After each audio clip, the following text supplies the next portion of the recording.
مضل له ومن يضلل فلا هادي له وأشهد أن لا إله إلا الله وحده لا شريك له وأشهد أن محمدا عبده ورسوله أما بعد.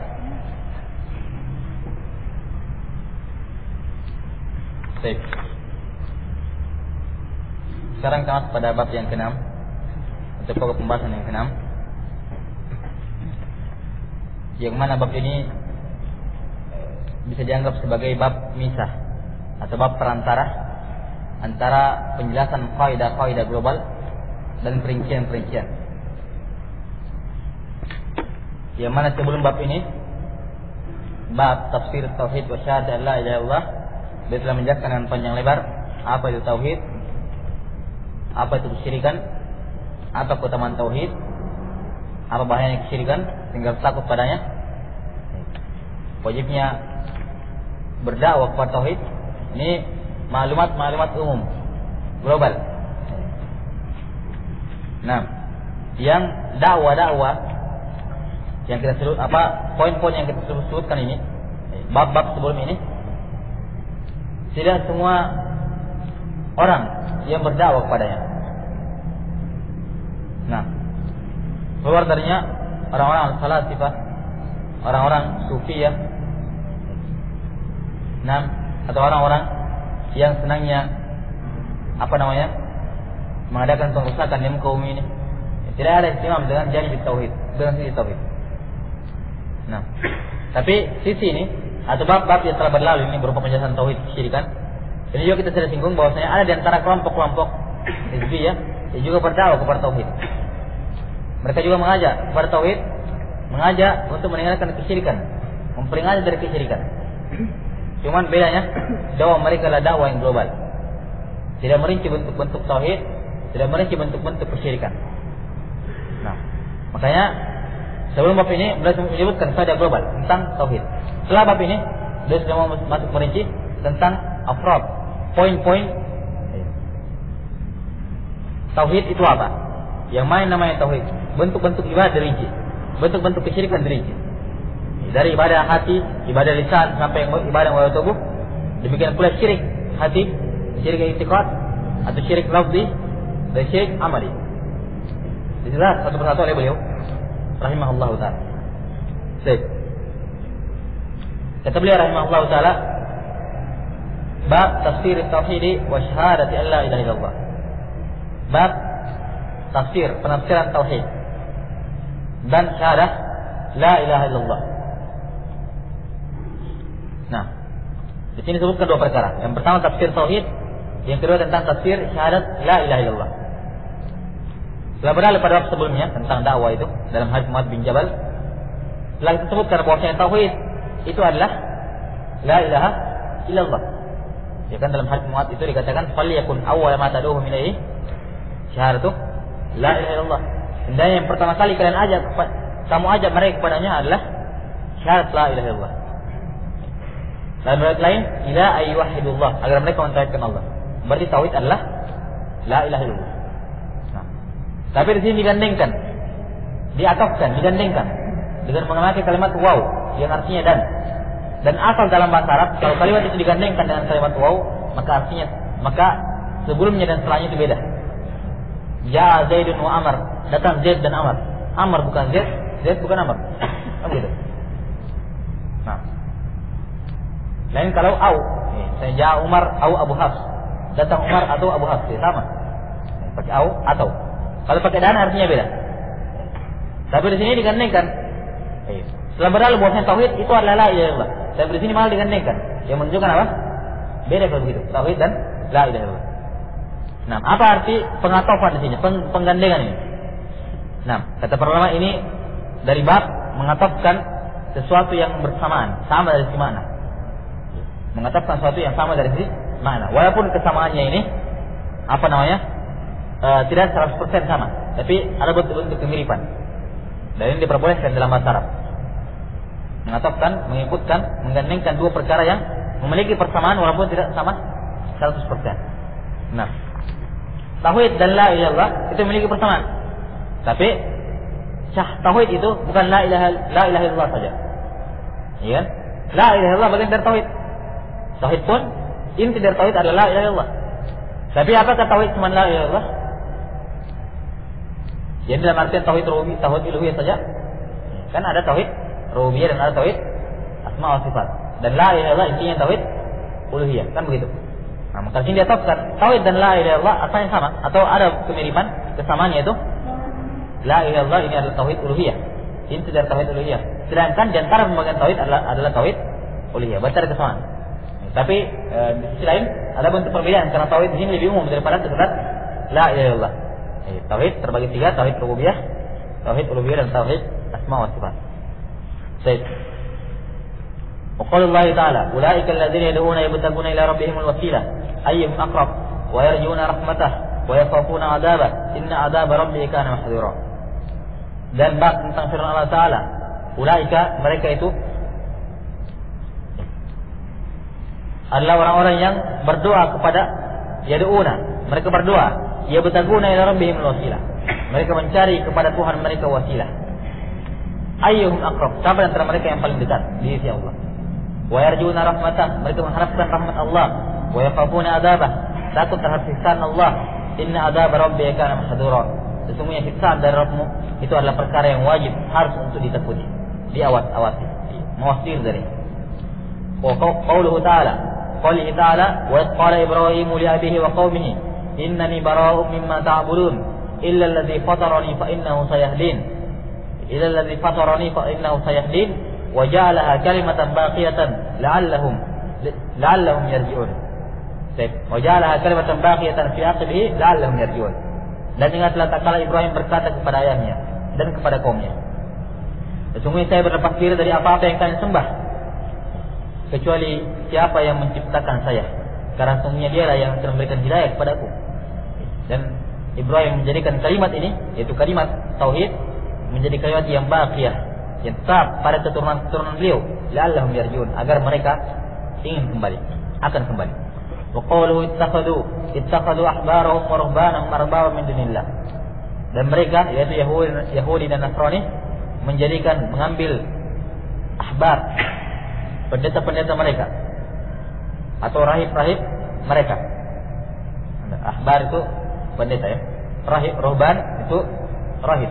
Jadi ahbar itu condong kepada alimnya mereka, ahli kitab, namanya ahbar. Al-hibr. Nah, kalau ahli ibadah namanya rahib. Nah, dalam ahli kitab. Kalau di sini kalau di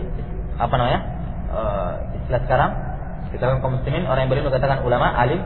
Kalau orang yang ibadah dikatakan abid. Kalau mereka punya istilah sendiri. Mereka menjadikan ahbar dan ruhbannya arbaban, sebagai rob-rob, tuan-tuan min dunillah, dan Allah Subhanahu wa taala. Saya akan menjelaskan apa makna arbab ini. Wa qawlihi bisa dibaca dulu ya. Wa minan nas man yattakhidhu min dunillahi andada yuhibbunahum ka hubbillah walladzina amanu ashaddu hubban lillah. Di antara manusia ada yang mengambil selain Allah Subhanahu wa taala andad, tandingan-tandingan. Cara yang mengambil tandingan, mereka mencintai tandingan tersebut sebagaimana cintanya mereka kepada Allah Subhanahu wa taala. Adapun orang-orang yang beriman sangat dalam cintanya kepada Allah Subhanahu wa taala. Wa fi sahih an Nabi sallallahu alaihi wasallam annahu qala, dalam hadis yang sahih, yang dalam riwayat Bukhari dan Muslim, dari Nabi sallallahu alaihi wasallam bahwasanya beliau bersabda, "Man qala la ilaha illallah wa kafara bima yu'badu min dunillah, harama maluhu wa damuhu wa hisabuhu 'ala Allah azza wa jalla." Barang siapa yang mengucapkan la ilaha illallah dan telah mengkafiri semua yang disembah selain Allah Subhanahu wa taala, maka haram harta yang itu dirampas dan haram darah yang itu ditumpahkan, dan perhitungannya di sisi Allah azza wa jalla. Jadi ini beberapa dari yang boleh bawakan dalam bab ini. Bab tafsir tauhid wa syahadat la ilaha illallah. Baik. Sebenarnya di sini penjelasan tentang tauhid dan la ilaha illallah ini penjelasan secara global dalam bab ini. Adapun tentang perincian apa tafsir tauhid itu rinciannya, apa tafsir syahadat la ilaha illallah perinciannya, perincian dari hal tersebut secara lebih mendalam daripada bab ini adalah bab setelahnya. Bab setelahnya yang beliau akan membahas bab pertama tentang wajibnya berdoa dan beristighosah atau haramnya menggantung jimat-jimat. Lafzul hulqa wal khayta. Ini mulai dari bab itu sampai akhir kitab ini merupakan syarah, penjelasan lebih merinci tentang bab ini, Tafsir tauhid dan la ilaha illallah. Apa tafsir tauhid?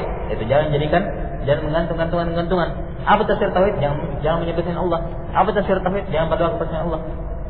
Sampai akhir bab. Nah, tafsir tauhid jangan mencela mata. Tafsir tauhid ini. Nah, adapun di sini tafsir tauhid secara global akan dijelaskan oleh beliau dalam bab ini. Ayat yang pertama, qaulullah ta'ala. Dalam surah Al-Isra ayat yang 27. Ulaika alladziina yad'una yabtaguna ila rabbihim al-wasilata ayyuhum aqrab wa yarjuna rahmatah wa yakhafuna 'adzabah inna 'adzaba rabbika kana mahdura. Mereka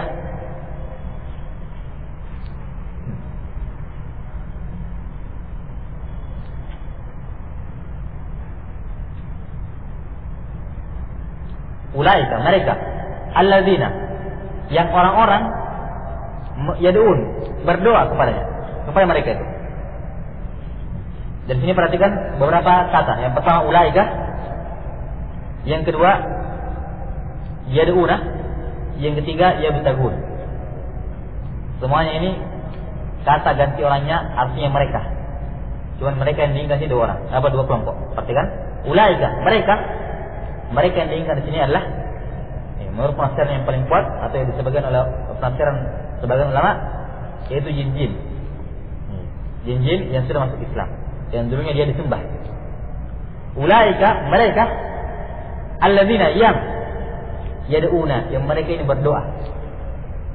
Sama mereka di sini, mereka dalam yad'una ini mereka berdoa, yakni mereka di sini adalah kaum musyrikin. Jadi mereka ini jin-jin yang mereka orang musyrikin berdoa kepada mereka dulu. Yabtaguna, mereka ini mencari wasilah. Mereka di sini adalah jin-jin tadi. Jadi ulaika jin, yad'una orang musyrik, yabtaguna itu jin kembali. Nah, perhatikan mana ayatnya. Jadi mereka, yaitu para jin-jin itu yang sudah masuk Islam, yang mana mereka ini yad'una orang musyrikin berdoa kepada mereka. Sifat jin tersebut yang sudah masuk Islam, yabtaguna ila rabbihim wasilah, mencari kepada Rabb mereka wasilah, perantara. Ayyuhum aqrab, siapa di antara mereka yang paling dekat di sisi Allah. Wa yarjuna rahmatah, dan antara sifat jin tersebut yarjuna rahmatah, mengharapkan rahmatnya. Wa yakhafuna adzaba, takut terhadap azab Allah Subhanahu wa taala. Inna adzaba rabbika kana mahdura. Sungguhnya azab Rabbmu itu adalah perkara yang pantas atau wajib untuk diwaspadai. Nah, baik. Tentang syahadah la ilaha illallah sudah kita terangkan di beberapa tempat dalam kitab ini. Bahwasanya syahadah itu tidak akan sempurna atau dikatakan dia bersyahadah sampai terpenuhi berapa syarat?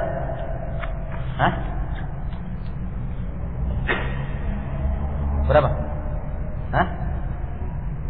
7, 3, 8.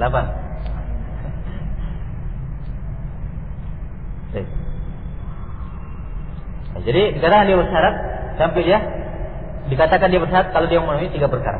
Yang pertama, adanya i'tiqad, dia meyakini apa yang dia ucapkan tersebut, apa yang dia akan syaratkan. Dia yakini. Dan keyakinan ini tidak akan mungkin timbul kecuali didahului oleh ilmu dan keyakinan, kan begitu? Ilmu dan keyakinan, baru dia akan meyakini hal tersebut, menjadikan akidah. Yang kedua, dia ucapkan apa yang dia yakini tersebut.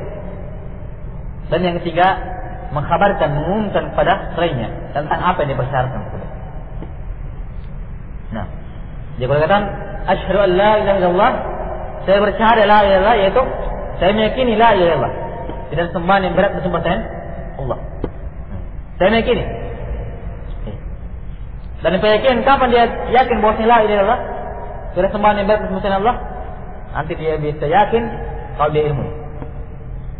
Dia pelajari mana la ilaha illallah, konsekuensinya, keharusannya, lawan-lawannya, penghapusnya, yang menafikannya, yang menguranginya, baru dia yakin.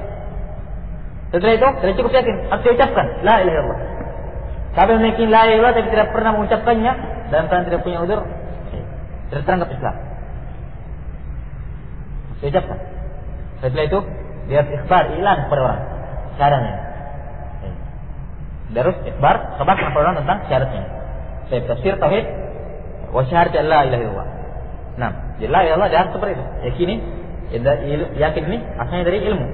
Kalau dia ucapkan, setelah itu dia khabarkan tentang syahadahnya. Dia nampakkan. Perilakunya, ucapan-ucapannya memang tergambar la ilaha illallah.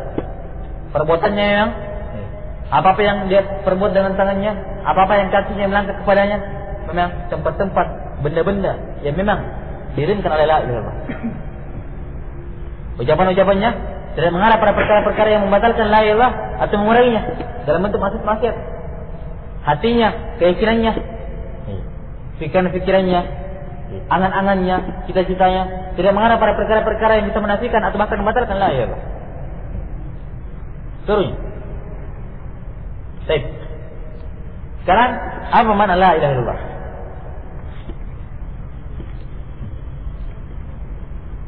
Kalimat la ilaha illallah secara umum, secara dari bahasa terdiri dari 4 kata. Yang pertama la,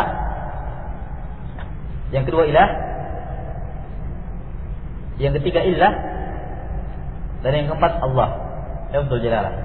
La ilaha illallah. 4 kata. Baik, yang pertama la. La dalam bahasa Arab di sini dalam kalimat ini dikenal dengan nama la nafiyul jins. La yang fungsinya menolak, meniadakan semua jenis kata benda yang terletak setelah lain. Semua jenisnya, tidak ada sama sekali. Tidak ada lain. Contoh, la rajula fid dari. Tidak ada laki-laki dalam rumah. La nafiyul jins. Rajula menafikan semua jenis rajul. Semua jenis laki-laki, tua, muda, besar, kecil, kaya, miskin, tidak ada dalam rumah. Semua jenisnya laki-laki. Nah, la insa fid dari. Tidak ada seorang pun manusia dalam rumah. Semua manusia tidak ada. Jenisnya manusia. Tua, muda, laki-laki, perempuan, setengah laki-laki, setengah perempuan, dan selapanya dia masih manusia. Yang mana jenisnya ini tidak ada. Ini fungsinya lah. Jadi menolak, mengadakan semua jenis kata benda yang asli. La sayyarah, apa namanya? Fil hadiqah. Tidak ada mobil dalam pekarangan, halaman, kebun. Nah, di taman. Semua jenis mobil, apapun mereknya, apapun warnanya, bagaimanapun bentuknya. Itu artinya lah. Saya paham itu ini. Ini perkara yang pertama yang penting diketahui tentang la. Perkara yang kedua, la dalam bahasa Arab itu, ini sudah jelas enggak? Hah? Sudah pertanyaan? Iya, sudah pertanyaan. Waktu membahas hadis Ubadah bin Samit. Ya, pikirnya belum. Itu yang bicara terbahas dari pikiran. Iya. Sudah, selesai. Kalau kita apa ya? Yang saya ucapkan. Hah? Poin yang kedua tentang lainnya apa? Hah?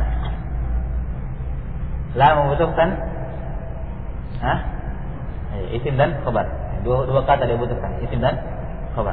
Kenapa? Ya, artinya sudah. Ya sudah, kalau itu kita masuk dalam ayat. Nah, ayat ini ayat yang pertama surah Isra ayat 57. Di antara sebab nuzul ayat ini khilaf di kalangan para ulama kepada siapa ayat ini turun. Ada yang mengatakan turunnya kepada jin-jin yang sudah masuk Islam, yang sebelum masuk Islam jin ini disembah oleh kaum musyrikin. Dan ini pendapat yang paling masyhur. Dan ada juga sebagian pendapat, dan juga pendapat walaupun kurang masyhur, cuman ada yang sebenarnya turun pada Isa bin Maryam dan Uzair yang disembah oleh orang-orang Yahudi dan Nasrani. Dan dua penafsiran ini, pendapat ini walaupun beda yang diinginkan, cuman ayat yang diinginkan sama, yaitu turun pada orang-orang yang dulunya dia disembah, kemudian dia bertobat. Apakah dia itu jin, apakah dia itu orang soleh, apakah dia itu Uzair, apakah dia itu Nabi Isa. Nabi Isa bukan bertobat, tapi apa? Artinya dia bertafsir dari yang disembah itu. Artinya turun pada orang-orang yang disembah, kemudian yang disembah ini berlepas diri daripada orang yang menyembahnya. Ini kandungan umum sebab nuzul ayat ini. Kita pakai saja tentang jin, karena yang paling masyhur. Jadi dulunya orang musyrikin menyembah jin-jin. Ketika mereka meyakini bahwa setiap tempat ketika mereka turun ada jin-jin penunggunya. Nah, ketika mereka turun ke tempat, dia mengatakan a'udzu apa namanya, di hadzal wadi min subha'i qaumihi. Saya berlindung dengan kepada pimpinannya jin yang menghuni lembah ini dari perlakuan jin-jin bodoh dari rakyatnya yang mengganggu saya. Nah, jadi mereka meyakini semua tempat itu ada penunggunya masing-masing, seperti keyakinannya orang sekarang. Nah, pohon ada penunggunya, rumah ada penunggunya. Keyakinan apa namanya? Kaum musyrikin seperti itu. Kita sekarang tidak berbicara tentang apa hukum meyakininya. Kalau dikatakan apa betul ada jin di rumah itu, kita tidak ingkari keyakinan itu ada. Jadi bukan disalahkan keyakinannya, tidak boleh meyakini ada makhluk halus dalam itu, tidak. Bukan itu yang diingkari. Sekarang yang diingkari adalah asar perbuatan yang timbul gara-gara keyakinan itu. Yaitu takut padanya, minta ini kepadanya, ya kan? Kalau keyakinan apa betul ada makhluk halus di tempat-tempat atau pohon-pohon dan lainnya, kita tidak ingkari adanya. Ada. Nah, karena mereka sekarang menempati tempat-tempat yang kotor, yang tidak terawat, seperti WC dan lain-lainnya. Sabit. Tapi yang diingkari adalah asar pengaruh hati atau perbuatan-perbuatan ucapan yang akan timbul akibat dari keyakinan tersebut. Akibat dari keyakinan tersebut. Baik. Kemudian, jadi mereka setiap ini masuk ke lembah, minta perlindungan, berikan persembahan dan lain-lainnya. Kemudian suatu ketika jin-jin yang mereka sembah di tempat tersebut masuk Islam. Tapi mereka tetap menyembah, tetap minta perlindungan, tetap minta ini minta itu, tetap diberikan sajen. Nah, maka Allah menurunkan ayat ini untuk mengkhabarkan hakikat orang-orang jin-jin yang mereka sembah itu. Ulaika, mereka itu jin-jin tersebut yang kalian sembah dulu orang musyrikin. Alladzina yad'un, yang kalian dulu atau yang mereka kaum musyrikin berdoa kepada jin tersebut, mereka telah masuk Islam. Jamaah Islam mereka dengan keislaman yang sangat bagus.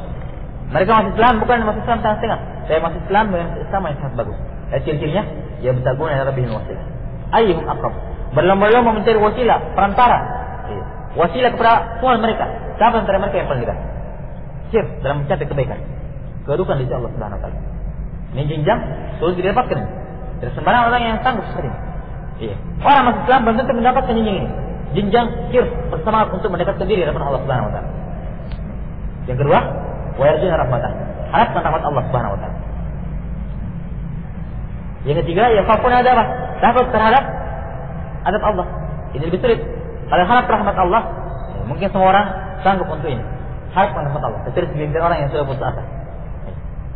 Semua orang sanggup untuk mendapat apa namanya? Sanggup untuk mengharapkan rahmat Allah.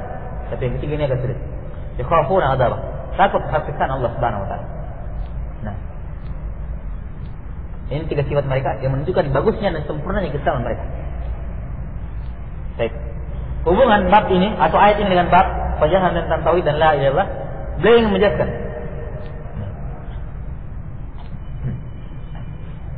bahwasanya menyembah jin-jin termasuk kesyirikan, menafikan la ilaha illallah Muhammad Rasulullah, atau menafikan la ilaha, menafikan tauhid.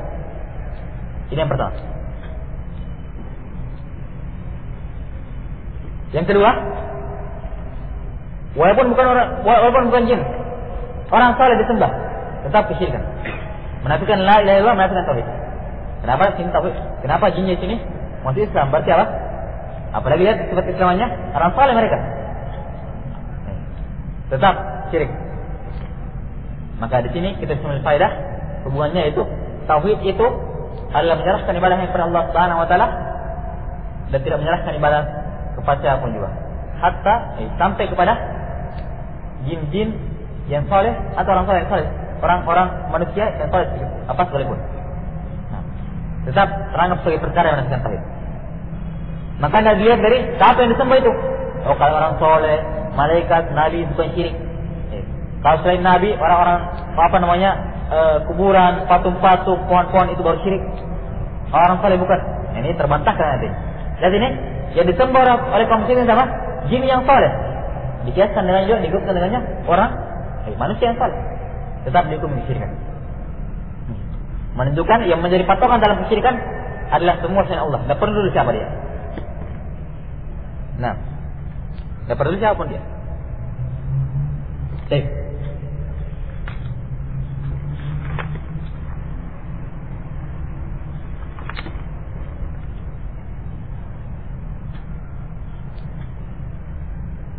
Dan ayat ini disebutkan alladzina yad'un.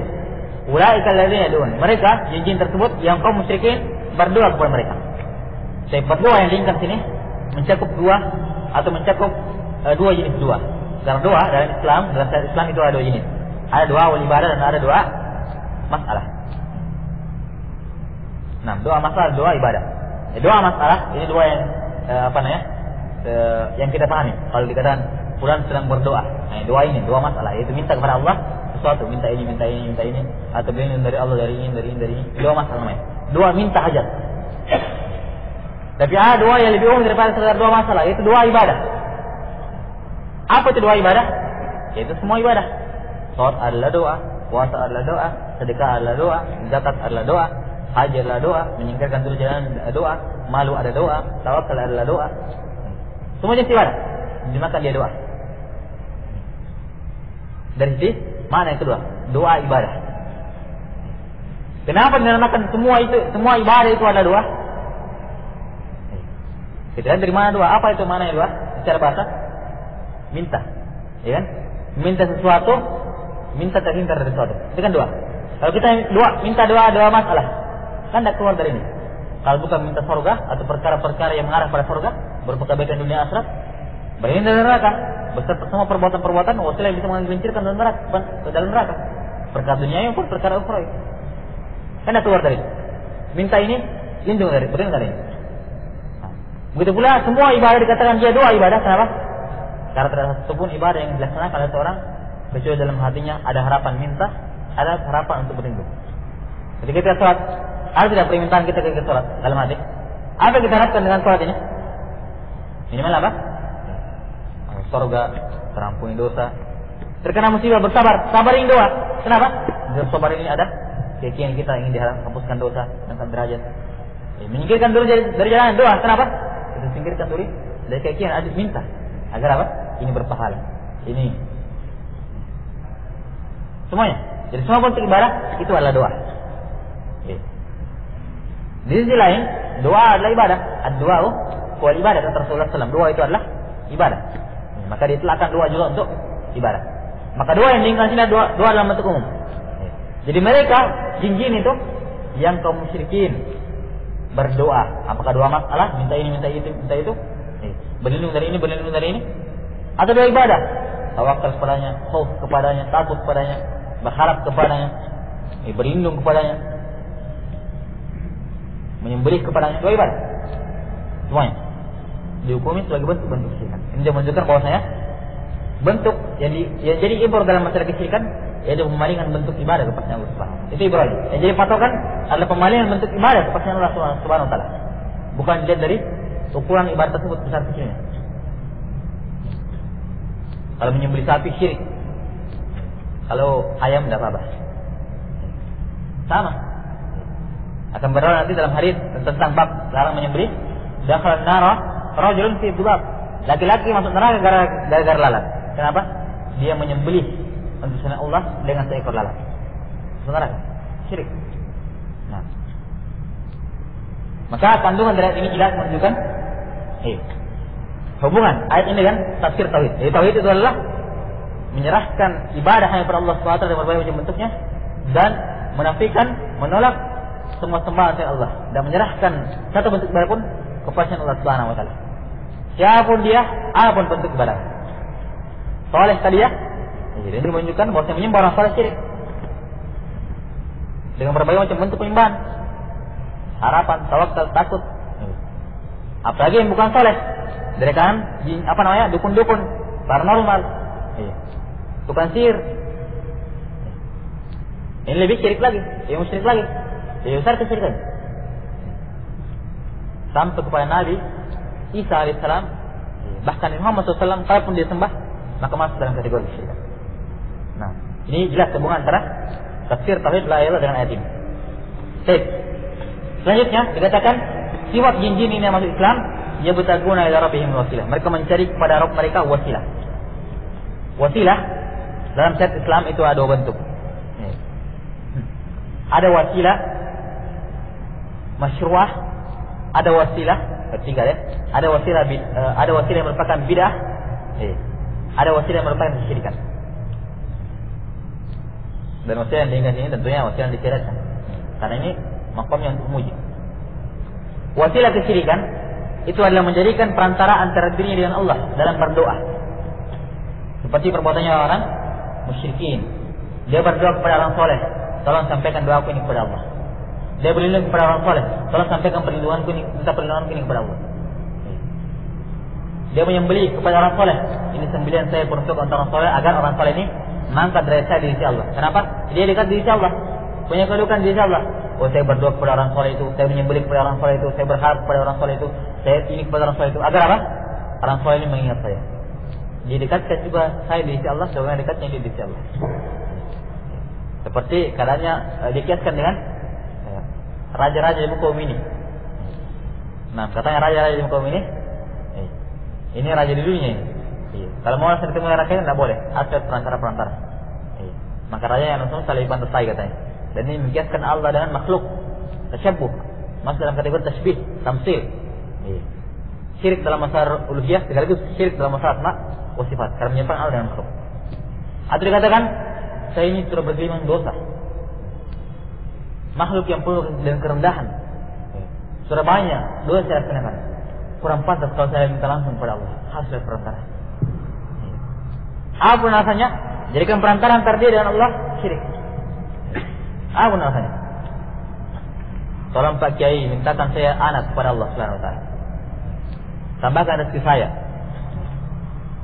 Perantara. Pada perkara-perkara yang tidak ada sanggup kecuali Allah Subhanahu wa taala. Tolong mintakan ini. Saya berdoa kepada ini, kepada apa namanya? Wali ini, kepada syekh ini yang megang bagian ini, seperti kayak orang sufi ya, tarekat. Yang mana guru-gurunya itu masing-masing gurunya pegang urusan sendiri. Kalau mau urusan rezeki ya sama syekh sana. Kalau mau urusan hujan tidaknya sana. Kutub ini dia yang pegang, kutub itu dia yang pegang. Nah, ini wasilah syirkiyah. Nah, berdoa kepada Nabi Muhammad SAW, berdoa kepada kekuburannya Nabi SAW agar ya Rasulullah berikanlah kepada aku syafaatmu. Syafaat doa, bagian dari doa yang syafaat. Syirik. Nah, minta anak kepada Rasulullah, minta keselamatan kepada Rasulullah. Kamu lihat contoh-contohnya, baca kitab berjanji. Dari awal sampai akhir berisi dengan permintaan tolong perlindungan kepada Rasulullah SAW. Nah, kemudian yang kedua ada wasilah yang merupakan bid'ah.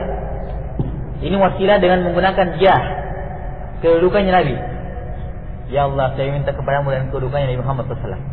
Ini bid'ah. Apa hubungannya kedudukannya Nabi dan dikabulkannya daun? Tidak ada hubungannya. Apa ada urusan apa kamu dengan Nabi Muhammad SAW? Kalau dulu kan Nabi orang faham untuk beliau sendiri. Bicara khusus apa asalnya? Nah, adapun permintaan kamu urusannya dengan Allah Subhanahu wa taala, tidak ada urusannya dengan Nabi. Nah, ini wasilah bid'ah. Bahkan sebagian ulama menghukum ini syirik asghar. Kenapa bisa mengantarkan kepada berdoa kepada Nabi? Nah, minta tolong dengan kedudukannya orang-orang soleh, kedudukannya syekh ini. Jadi minta kepada Allah, tapi perantaranya siapa? Kedudukannya Nabi Muhammad, kesolehannya syekh ini, kedekatannya syekh ini kepadamu ya Allah. Ini beda. Jadi mintanya kepada Allah. Tapi kalau minta langsung kepada si fulan, nabi, wali, jadi tadi syirik, wasilah syirkiyah. Sebenarnya, kalau wasilah syirkiyah, langsung minta kepada orang itu, yang jadi perantar itu. Kalau wasilah bidah, dia minta kepada Allah tapi lewat perantaran bidah, seperti kedudukannya nabi, kedudukannya ini, kesolehannya ini. Nah, yang ketiga, wasilah yang merupakan wasilah disyariatkan. Berdoa atau wasilah disyariatkan itu ada 3 bentuk. Yang pertama, wasilah dengan nama-nama dan sifat-sifat Allah Subhanahu wa taala. Walillahil asmaul husna fad'uhu biha. Hanya Allah Subhanahu wa taala nama-nama yang indah, yang maha baik, maka berdoalah engkau biha dengan menggunakan nama-nama Allah. Berwasilah, gunakan perantara nama-nama Allah itu dalam berdoa. Nah, dan menggunakan nama-nama Allah dalam berdoa itu digunakan pada 2 jenis doa tadi. Doa masalah, doa ibadah. Bagaimana cara menggunakan asmaul husna dalam doa masalah? Bagaimana cara menggunakan doa asmaul husna dalam doa ibadah?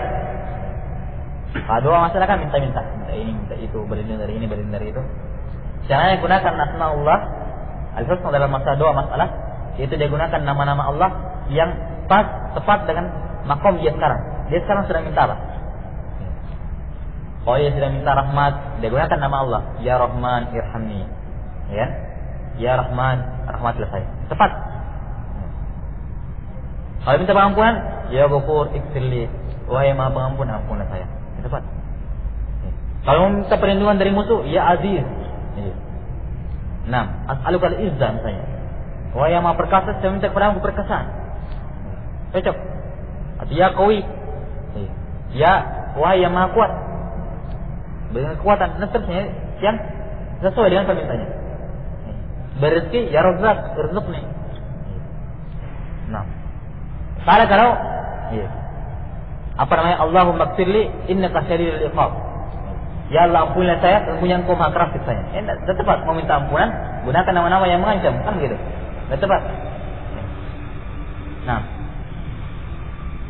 dan sebaliknya, maka dia gunakan nama Allah sesuai dengan tempatnya, yang sesuai dengan permintaannya. Ini jelas, saya kira dapat jalan. Yang kedua ini yang lebih sulit, yaitu menggunakan Asmaul Husna dalam doa ibadah. Bagaimana caranya? Yaitu dia meresapi nama-nama Allah Subhanahu wa taala yang husna itu, meresapi maknanya, meresapi kandungannya, meresapi rasanya, sehingga lahir dari dia ibadah-ibadah. Misalnya, dia mengenal nama Allah Sami, Maha mendengar. Dia resapi apa itu Sami? Allah memiliki nama Maha mendengar. Sekaligus memiliki sifat as-sama, Maha mendengar, sifat pendengaran. Yang seharusnya apa? Mendengar segala sesuatu. Lahir apa? Ibadah muraqabah, hati-hati bertindak, hati-hati berucap, menjauhi ghibah, menjauhi ini, menjauhi kalimat-kalimat, ucapan-ucapan yang bisa mengantarkan pada perkara yang diharamkan.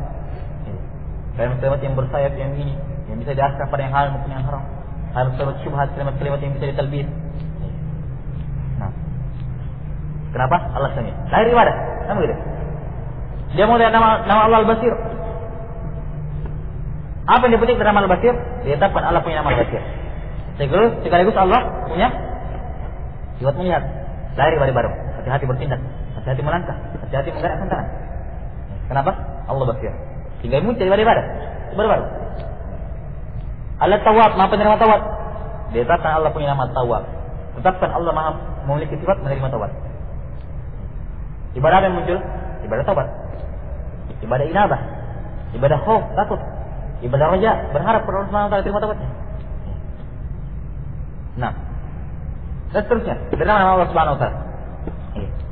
Makanya hendaknya setiap muslim itu bersaing berdoa kepada Allah dengan doa-doa ibadah dengan menggunakan nama Allah Husna. Dia baca ayat lewat ayat Ar-Rahmanur Rahim. Ar-Rahman, Allah memiliki nama Ar-Rahman, sekaligus memiliki sifat rahmat. Apa yang menjadi konsekuensi kalau nama Allah Rahmat? Ar-Rahman ini, Ar-Rahman. Konsekuensinya kalau kita minta ampun pasti diampuni. Rahmat. Konsekuensinya pasti rahmat Allah lebih besar daripada murkanya. Konsekuensinya semua nikmat yang datang pada kita dari rahmat Allah Subhanahu wa taala. Konsekuensinya semua musibah-musibah yang menimpa kita adalah rahmat dari Allah Subhanahu wa taala. Konsekuensinya ini, ya, berlalu Rahim, berlalu Ghaffar gitu. Lewat nama Allah ini dia tersapi lagi. Diam, tinggal itu. Tersapi lagi mananya? Apa konsekuensinya? Apa kandungannya? Ibadah apa yang saya bisa timbulkan dari nama ini? Bukan ibadah baru, bukan beda, tapi ibadah apa yang bisa saya laksanakan dari memahami ayat. Maka seperti ini keadaan seorang baru dikatakan dalam ayat Inna ma yakhsyallaha min ibadihil ulama. Tidak takut kepada hamba Allah Subhanahu wa taala, kepada Allah Subhanahu wa taala kecuali para ulama. Kenapa? Alim terhadap nama-nama dan sifat Allah Subhanahu wa taala. Yang dengan pengenalan terhadap nama Allah Subhanahu wa taala ini akan baik hidupnya, baik akidahnya, baik manhajnya, baik fikihnya, baik muamalahnya, baik akhlaknya. Itu sumber dari berawal dari mengenal nama-nama dan sifat-sifat Allah Subhanahu wa taala. Baik. Wasilah yang kedua, wasilah dengan menggunakan amalan-amalan saleh. Ya Allah, saya beriman ini, saya mengikuti Rasulmu, ampunilah saya. Saya minta pengampunan, tapi jadikan wasilah apa? Wasilahnya amalan saleh. Saya beriman kepadamu, saya mengikuti Rasulmu. Rabbana innana amanna faghfir lana. Dalam surah Al-Baqarah, di akhir surah Al-Imran. Ya wahai Tuhan kami beriman. Ini wasilahnya, saya beriman ini. Apa perintahnya? Faghfir lana. Kalau kita ampuni kami. Ya, jadi dia gunakan amal soleh sebagai perantara, sebagai wasilah. Dan ini hadisnya masyhur dalam hadis dan juga dalil yang masyhur tentang kisah 3 orang itu dalam hadis Ibnu Umar. 3 orang di zaman Bani Israil masuk ke dalam pergi berjalan, tiba-tiba hujan lebat. Masuk ke dalam gua, tiba-tiba runtuh batu dan menutupi pintu gua tersebut. Mereka berusaha mendorong tidak bisa keluar, maka salah seorang antara mereka mengatakan, kita tidak akan bisa keluar sampai kita menyebutkan kebaikan kita masing-masing kepada Allah dan minta kepada Allah dengan menyebutkan kebaikan itu. Ya, orang pertama mengatakan, ya Allah, sesungguhnya saya memiliki orang tua. Ya, saya pergi pagi, pulang menjelang malam, memeraskan susu. Ya. Nah, saya setiap hari saya minumkan susu itu kepada kedua orang tersebut. Kalau orang tua saya minum, saya tidak memberikan susu ini kepada siapapun juga sebelum orang tua saya minum. Maka orang tua saya dulu baru yang lainnya minum. Maka satu hari saya pulang terlambat dan saya dapati kedua orang tua saya sudah tidur. Saya mau bangunkan, tidak mau mengganggu. Tapi saja tidak mau memberikan susu ini kepada orang lain karena keduanya belum minum. Maka saya pun menunggunya sampai keduanya bangun dan anak ini menjaganya. Sampai keduanya bangun, baru dia minumkan kepada orang tuanya, baru dia kasih kepada yang lain. Katanya Allah, kalau saya serahkan ini karena mengharapkan wajahmu, maka bukakanlah pintu ini. Terbuka sedikit pintu, belum bisa keluar. Ini apa? Amalan soleh yang dijadikan perantara. Yang kedua, ya Allah, saya dulu memiliki seorang sepupu yang saya sangat mencintainya sebagaimana kecintaan seorang laki-laki kepada wanita. Maka satu hari dia datang kepada aku mengeluhkan tentang kehidupannya yang sempit, minta dipinjam uang gitu. Maka saya pun mensyaratkan, membolehkan minta uang tapi dengan syarat dia ingin menerima untuk berzina. Maka perempuan sepupu saya tersebut tidak mau. Sampai pulang balik ketiga kalinya dia sangat betul-betul membutuhkan, maka harinya dia pun memenuhi syarat saya. Maka tak kalah saya ingin melaksanakannya, maka kata sepupu saya tersebut, ittaqillah, bertakwalah kamu kepada Allah dan kau patahkan cincin tersebut kecuali dengan haknya. Maka saya meninggalkan perempuan tersebut, kemudian saya memberikan uang dan menyuruhnya pergi. Saya jadi melaksanakannya. Katanya, ya Allah, karena saya meninggalkan perzinahan ini karena mengharapkan wajahmu, buka pintu. Terbuka pintu sedikit. Artinya ini betul-betul ikhlas perbuatan itu. Orang yang ketiga pun seperti itu. Disebutkan awalnya saya memiliki menggaji beberapa orang. Kemudian setelah bekerja saya berikan gaji seluruhnya orang tersebut, beberapa orang begitu. Kecuali satu orang dia pergi dan mengambil gajinya. Kemudian gajinya ini saya simpan. Saya merasa putar jadi modal. Sampai hasilnya satu lembah kambing. Jadi satu lembah kambing, semuanya kambing. Itu hasil uang gaji dari yang sedikit. Maka setelah ramai seperti itu, berkembang pesat itu modalnya yang sedikit tadi, datang orang yang tadi minta. Mana gajiku, saya sempat ambil dulu. Katanya itu, satu lembah kambing, gajimu semuanya. Nah, katanya jangan bercanda. Dia bilang saya tidak bercanda. Maka orang ini pun bawa saya tadi itu pergi dan mengambil semua kambing tersebut tanpa menyisakan satu ekor pun. Kalau saya melaksanakan ini karena ikhlas kepada maka bukakanlah pintu. Terbukalah bau tersebut, supaya mereka berjalan keluar. Ini dari tegas menunjukkan wasilah dengan menggunakan amal-amal soleh. Yang ketiga, wasilah dengan doa orang yang soleh. Minta didoakan kepada orang-orang yang soleh. Nah, tolong doakan indukan ini. Walaupun Syekhul Islam Ibnu Taimiyah rahimahullah taala memakruhkan minta doa kepada orang soleh. Dan di sini saya sendiri masih butuh pembahasan tentang apa hukum berdoa kepada orang soleh tersebut. Kalau dikatakan boleh, jelas bolehnya. Cuma dikatakan makruh atau tidak, ini khilaf di kalangan para ulama. Syekhul Islam Ibnu Taimiyah memakruhkan karena itu ada bentuk ketergantungan kepada Allah Subhanahu wa taala, mirip-mirip dengan minta ruqyah kepada orang, kan gitu. Baik, ini pembahasan tentang ini bukan ini. Yang berapa sudah?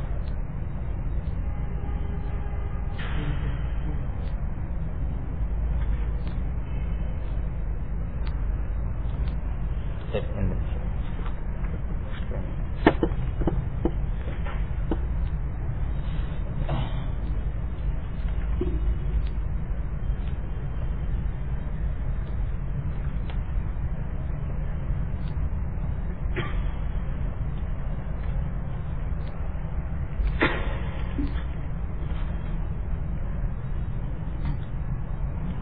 Apa dalam hadis 3 orang yang dalam gua tadi itu tersirat makna bahwa setiap berdoa mereka mendorong batu, kemudian bergeser, ataukah bergeser tanpa mereka dorong? Kelapa Tuhan. Doir hadir bergeser sendiri tanpa didorong. Itu doirnya. Apa hukum gelar haji kepada seorang? Ini beda gelar-gelar seperti ini. Nah, mengantarkan kepada riya, mengantarkan kepada riya. Dan bukan suatu fakta yang diingkari bahwasanya betapa banyak orang pergi haji hanya sekedar untuk mendapatkan gelar yang satu ini. Baik. Kalau bentuknya kesopanan, ini tidak masalah kita panggil orang haji. Kalau memang dia senang dipanggil seperti itu, daripada cekcok, ribut, hanya gara-gara itu, tidak apa-apa dipanggil. Ini kita katakan bidah dari sisi namanya, bukan orangnya bidah. Tidak. Kalau orangnya pakai gelar haji ya, itu urusan dia. Tapi namanya ini gelar-gelar ini gelar bidah dalam masalah agama. Yang ada itu mukmin. Tidak pernah dipanggil Haji Abu Bakar. Gitu. Nah, gelarnya, adapun orangnya ya, tidak dikatakan dia ahli bidah, tidak. Semua seperti itu. Berapa jumlah Nabi dan Rasul? Tidak ada mengetahui jumlahnya, pasti dengan Allah Subhanahu wa Ta'ala. Nah, walaupun disebutkan hadis yang sahih 319 orang Rasul yang diutus Nabi dan Rasul. Cuma ini bukan jumlah pembatasan. Sebenarnya bukan jumlah pembatasan. Baik. Bagaimana cara mengetahui sifat riya pada diri?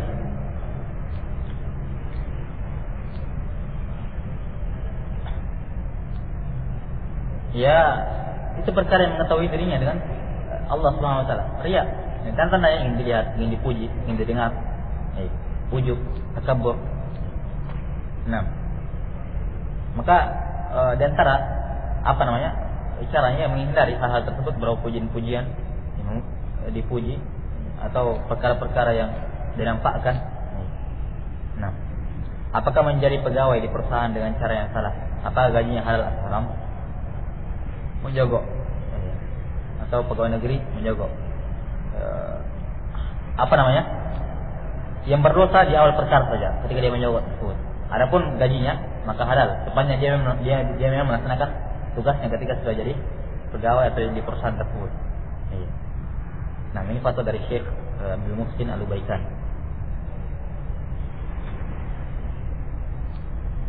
Bagaimana dengan orang yang melakukan suatu amalan hanya karena senang atau hanya sekedar kebiasaan, beramal mencocoki sunnah namun tidak dibangun atas ilmu? Apakah amalannya diterima oleh Allah Azza wa Jalla? Tidak akan diterima. Syaratnya itu niat. Innamal a'malu binniyat wa innamal likulli imrin ma nawa. Setiap orang akan mendapatkan apa yang niatkan. Kalau niat kebiasaan, niat ikut-ikutan, niat senang saja tanpa ada niat ibadah, Anda dapatkan ibadah. Begitu.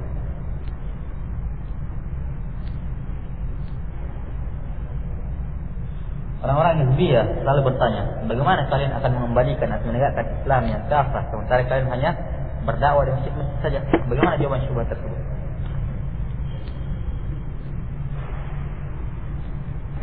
Jadi mau cara bagaimana? Kalau bukan ada cara ya. Apa dengan cara ribut-ribut yang mereka inginkan? Mau cara apa lagi? Kalau bukan dengan cara ini.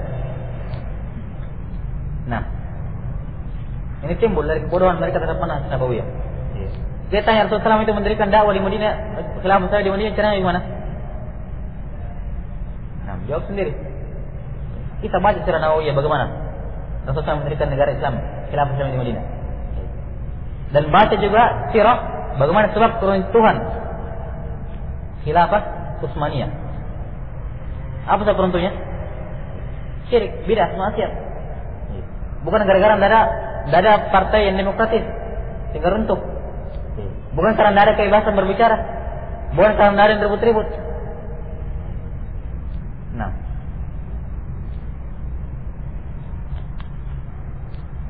jika melihatkan dakwah memperbaiki orang per orang akan baik sendiri. Coba kesalahan akan berdiri sendiri. Nah, dan telah terbukti cara-cara Hizbiyah puluhan tahun di Mesir, di Afghanistan, di Aljazair hampir berhasil tapi diakhiri dengan pertumpahan darah. Cara Hizbiyah dari yang berhasil. Nah, saya lihat di Saudi cara dakwah Syekh Muhammad Abdul Wahab berhasil. Cuma berapa tahun itu? 6. Adapun Hizbiyah dari dahulu. Nah, dari yang berhasil. Dengan cara mereka. Lihat Syekh Muhammad Abdul Wahab bersama Syekh Al-Imam Muhammad bin Saud, pendiri Saudi Arabia yang pertama kali. Pendakwah, mengirimkan surat mendakwai ulama-ulama dan penguasa di sekitar negeri beliau ketika itu. Hasilnya apa? Sekarang berdiri khilafah atau bukan khilafah, berdiri negara Islam. Salah satunya negeri yang paling aman di dunia ini dan salah satu negeri yang sanggup yang menerapkan syariat Islam. Nah, bagaimana dengan orang yang tergelincir pada perkara-perkara yang diharamkan oleh Allah, lalu kemudian berdalih dengan tabiat seorang manusia yang pasti terjadi pada dosa dan kesalahan. Setiap kali melakukan kesalahan ia berdalihkan, namanya juga manusia yang tidak lepas dari kesalahan. Nah, ini kalimat haqqin urida bihal batil. Kalimat benar tapi menginginkan kebatilan. Ya betul memang manusia lepas dari kesalahan. Cuman apakah manusia itu salah terus? Tidak berusaha memperbaiki dirinya, meninggalkan hal-hal yang dia telah tergelincir padanya. Dan Rasul telah menegaskan, la yuldagul mu'min fi juz'in wahid marratain. Seorang mukmin itu kalau imannya beres, tidak akan tergelincir ke dalam satu lubang 2 kali. Kalau sudah tergelincir itu, jaga-jaga dia. Nah, dan sebuah orang munafik diharapkan pada fitnah terjun lagi walaupun sudah bertobat. Falamma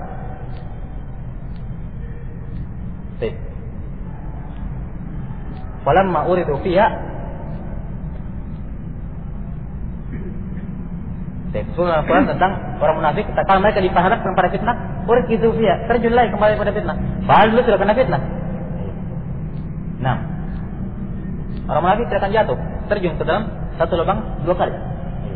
Apa yang telah berlalu berupa kesalahan, berupa fitnah, berupa maksiat, merupakan pelajaran bagi dirinya, dia akan tidak terjatuh lagi ke dalamnya. Bolehkah memotong kuku pada saat menstruasi haid? Tidak masalah. Kayaknya itu dari bentuk-bentuk ziarah, pamali. Tidak boleh katanya. Bagaimana bila seorang akhwat menikah tanpa ridho dari ibunya? Kalau ayahnya ridho, tidak masalah.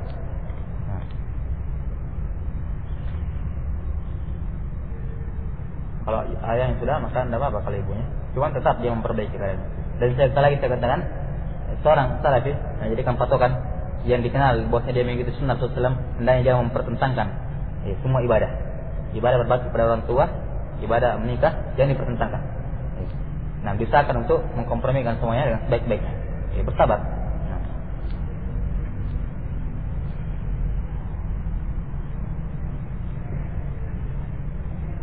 Bagaimana hukumnya menyuruh seorang yang telah mencuri uang kita untuk bersumpah atas Al-Quran berhubung dia tidak mengakui perbuatannya, padahal tidak ada seorang pun yang bisa dicurigai selain dia, karena salah satunya orang yang ada di dalam kamar. Kalau bersumpah atas Al-Quran, tidak perlu atas Al-Quran, taruh tangan atas Al-Quran seperti di pengadilan, tidak perlu seperti itu, gulu. Bersumpah dengan nama Allah saja, dengan nama Allah atau dengan Al-Quran. Boleh bersumpah dengan Al-Quran, misalnya demi Al-Quran. Sama dengan menggunakan nama Allah. Nah, dan ini terlepas dari apakah dia pencurinya atau bukan. Kita sekarang tentang hukum bersumpah tadi dari Al-Quran. Bagaimana hukumnya nasyid yang tanpa diikuti oleh musik? Ada nasyid tanpa musik?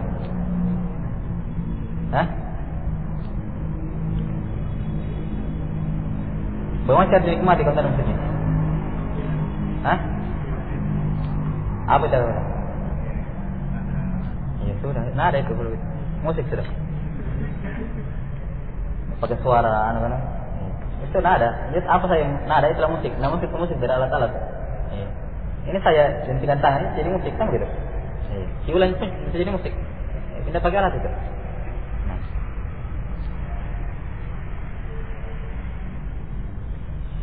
Dalam salah satu hadis dikatakan bahwa musik itu haram. Apakah seorang yang menghalalkan musik setelah sampai kepadanya hujjah dan tidak ada penghalang dapat diperhatikan? Tidak sampai, karena ini haramnya perkaranya kopi. Khilaf di kalangan para ulama, ada yang membolehkan. Walaupun tentunya pendapat yang paling kuat haram. Dan di sini tentang musik khilafnya tadad, artinya perselisihan tidak menerima kompromi. Disalahkan, ditegur, dihardik dengan keras orang yang menghalalkannya. Kalau setelah nampak jelas dalilnya, tapi dia mengatakan saya mengikuti pendapat ulama ini, ya tidak bisa. Kan begitu. Tapi salah, dosa tetap. Dan para ulama yang berpendapat seperti ini, kalau dia dengan ijtihad yang terbangun maka dapat satu pahala. Salah dalam ijtihadnya. Dan orang-orang yang tahu sudah salah bid'ahnya masih diikuti, ya berdosa. Nah, Allah alam. Apakah asal dari makanan adalah halal? Tolong jelaskan kapan makanan itu dihukumi masbuh.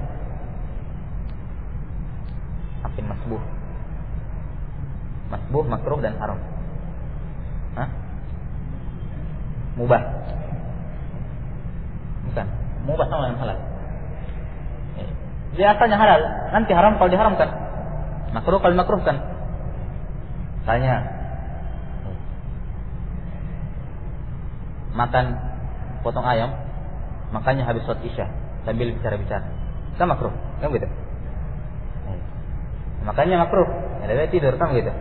Nah, itu dari sisi ya nanya, bukan dari sisi makannya, tapi waktu dimakannya. Tapi namanya punya makruh. 6.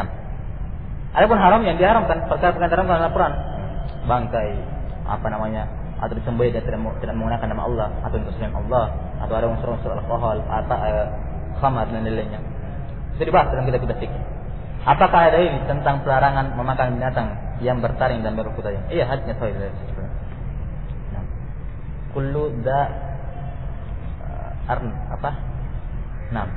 semua hewan yang berkuku dan bertaring jarang untuk dimakan. Bagaimana dengan pendapat bahwa semua yang terjadi atas diri kita di dunia ini telah ditentukan oleh Allah, mulai bangun sampai tidur kita? Kalau memang demikian, segala sebab yang mengantarkan kita kepada takdir, Allah juga yang menciptakan untuk kita. Iya, Allah yang menciptakan akhir perjalanan kita kemana, dan Allah pula yang menciptakan sebab-sebab yang mengantarkan kita kepada tujuan kita, takdir kita. Kata Rasulullah, kullun muyassarun lima khuliqalah. Semua dimudahkan kepada apa yang dia ciptakan untuk itu. Artinya kalau dia penghuni surga, dimudahkan pada amalan-amalan penghuni surga. Kalau dia penghuni neraka, ditetapkan penghuni neraka, dimudahkan pada perkara-perkara amalan ahli neraka. Tapi sekarang masalahnya kita tidak tahu takdir. Makanya kata Rasulullah, malu beramal. Nah, kalau alasannya mengatakan ini saya sudah ditakdirkan untuk beramal dengan perkara-perkara kejelekan, maka ini merupakan kebodohan. Nah, dan bukan merupakan hujjah sama sekali. Maka semua takdir dan juga sebab takdir tersebut dari takdir Allah Subhanahu wa taala. Dan tidak ada perkara yang muskil, masalah dalam hal. Bagaimana hubungan antara takdir, doa dan usaha? Berkaitan sebetulnya. Takdir tetap terhadap Allah Subhanahu wa taala di Lauhul Mahfuz 50.000 tahun sebelum terciptanya langit dan bumi. Tidak akan berubah sama sekali. Adapun perintahkan doa, karena kita tidak tahu apa takdir kita. Makanya suruh doa yang baik-baik. Usaha pun berusaha pada perkara-perkara kebaikan. Kalau ditakdirkan gagal, berarti takdirnya tidak dapat, kan begitu. Tapi belum ditahu sebelum berusaha. Adapun kalau belum berusaha sudah dikatakan takdirnya begini, ini ada perkara yang tidak masuk akal. Tidak masuk akal. Nah, berhubungan sebelumnya. Takdir diperintahkan doa bukan artinya doa sanggup merubah takdir, tidak. Kalau pun dikatakan berubah, maka yang berubah itu hanya adalah di catatan para malaikat yang ketika kita dituliskan takdir di dalam rahim ketika berumur 120 hari itu. Atau perintah siapa yang senang dipanjangkan umurnya, diluaskan rezekinya, sambung silaturahminya. Kadang orang yang bersilaturahmi bertambah umurnya, bertambah rezekinya, tapi bertambahnya di tangan para malaikat, yaitu catatan yang di rahim itu. Adapun di dalam mahfuz tidak akan berubah. Awal takdir bisa terjadi perubahan-perubahannya, kalau ada bertambah, ada yang berkurang dan lainnya. Ini semua ditetapkan di dalam mahfuz. Misalnya anggaplah ya, kasarnya, tapi tidak seperti ini. Biar menjaga pemahaman. Misalnya dikatakan ketika di rahim dikatakan 40 tahun. 20 tahun gantung diri. Berarti apa? Ini perubahan ini, kekurangan ini tertulis di Lauhul Mahfuz. Semuanya. Asalnya dan perubahan-perubahannya. Atau dia asalnya umurnya 50 tahun. Tapi karena sambung senang silaturahmi, tambahkan 60 tahun. Dicatatnya para malaikat. Di Lauhul Mahfuz telah ditulis perubahannya 50, 60 dan seterusnya. Jadi ada perubahan. Cuma diperintahkan untuk berdoa karena dia tahu apa takdir kita. Boleh kita tinggal satu rumah dengan orang Nasara, akan tahu beda kamar. Nah, dilihat kalau ada masalah di baliknya, maka tinggalkan hal tersebut. Karena mereka adalah orang yang zalim, yang kalau adab turun tidak pandang-pandang, adabnya turun bukan kamar per kamar, satu rumah. Nah, maka anda yang menjauh dari orang yang zalim. Karena Allah Subhanahu wa taala, wa tarkau ilal ladzina zalamu fatamassakakum nar. Jangan condong pada orang yang zalim atau kalian akan tersentuh di api neraka. Baik. Walaupun asal tidak apa-apa. Cuman ini tadi aktualnya dia Bagaimana hukumnya menggadaikan emas di pegadaian? Dihindari, sistemnya sistem riba. Walaupun pegadaiannya mereknya Islam, sistemnya riba. Dia cari teman-teman yang sanggup. Nah, atau dia jual. Nah, kalau tidak mau, masih dia butuhkan, maka dia gadaikan pada teman-temannya yang sanggup. Apakah termasuk kesyirikan jika meyakini bahwa jika seorang suami membunuh binatang sementara istrinya sedang hamil akan berakibat buruk pada anaknya lain? Ini tiarah, tatayur. Rasulullah SAW atau syirkun. Tiarah itu adalah kesyirikan. Hanya saja syiriknya ini syirik asghar, syirik kecil. Tergantung sesuai dengan seberapa besar keyakinan dia terhadap keyakinan ini. Kalau besar sekali sampai mengakibatkan perbuatan itu atau binatang itu yang dibunuh yang bisa bikin celaka, maka ini syirik akbar. Dewa saudara meyakini menghubung-hubungkan perkara yang tidak ada hubungannya, ini syirik asghar. Nah, baik, yang terakhir ya. Afwan, tolong berikan nasihat Ustaz bagaimana sebaiknya seorang muslimah bersikap dalam menghadapi keadaan berikut. Alhamdulillah saat ini dia telah menggunakan cadar sekitar kurang lebih 5 bulan yang lalu. Selama itu pula dia mendapat tantangan yang sangat keras dari orang tuanya, bahkan beberapa kali dipukul. Saat ini dia berpikir untuk tinggal di pondok karena takut terpengaruh dengan syubhat-syubhat dari orang tuanya. Tapi untuk pondok dia harus melakukan safar tanpa mahram. Baik. Ayat yang pertama yang perlu ditekankan, safar tanpa mahram haram secara mutlak. Apapun tujuannya, apapun niatnya, apapun alasannya. Nah, kemudian yang kedua, orang tua yang seperti ini keadaannya hendaknya disikapi seperti sebagaimana pemerintahan yang zalim. Sekarang saya tanya, bagaimana manhajnya Ahlussunnah menyikapi pemerintahan yang zalim? Boleh tidak mengkritik kepada mereka? Tidak boleh. Mendoakan mereka yang kebaikan, malah pemerintah yang zalim tersebut tetap mentaati mereka pada perkara-perkara yang ma'ruf. Ya, itu pemerintah, apalagi orang tua lebih besar haknya.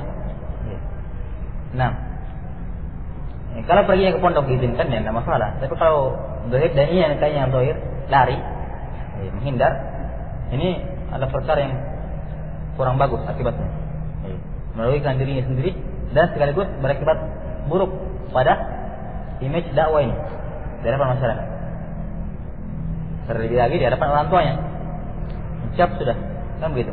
Yaitu kejelekan yang sangat besar, mudarat yang ditimbulkan jauh lebih besar daripada manfaat yang timbul. Nah, makanya dia bersabar pada kedua orang tuanya, supaya dia bersabar terhadap pemerintahan yang zalim. Dia mendoakan kedua orang tuanya dengan kebaikan. Kalau dia ingin orang tuanya baik, seharusnya dia tidak pergi. Dia malah mendoakan dengan kebaikan dan sambil membimbing terus, mengarahkan terus. Walaupun dia pukul, sama seperti pemerintah memukul, apakah harus dilawan? Tidak, bersabar. Dan ingat, sekarang ini waktunya, kalau dia seperti ini keadaannya, dia sekarang lagi butuh-butuhnya dengan pertolongan Allah. Ya? Dia sangat butuh sekarang dalam keadaan seperti ini, dia sangat butuh dengan pertolongan Allah. Maka, bagaimana cara dia ingin mengharapkan bantuan dari Allah terus menempuh maksiat? Kan begitu. Maka yang ada sekarang bersabar. Bersabar, minta ampunan, karena ini semua dari dosa-dosanya.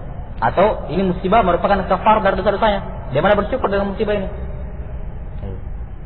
Betapa banyak dosa-dosa yang telah lalu, yang telah dia langgar.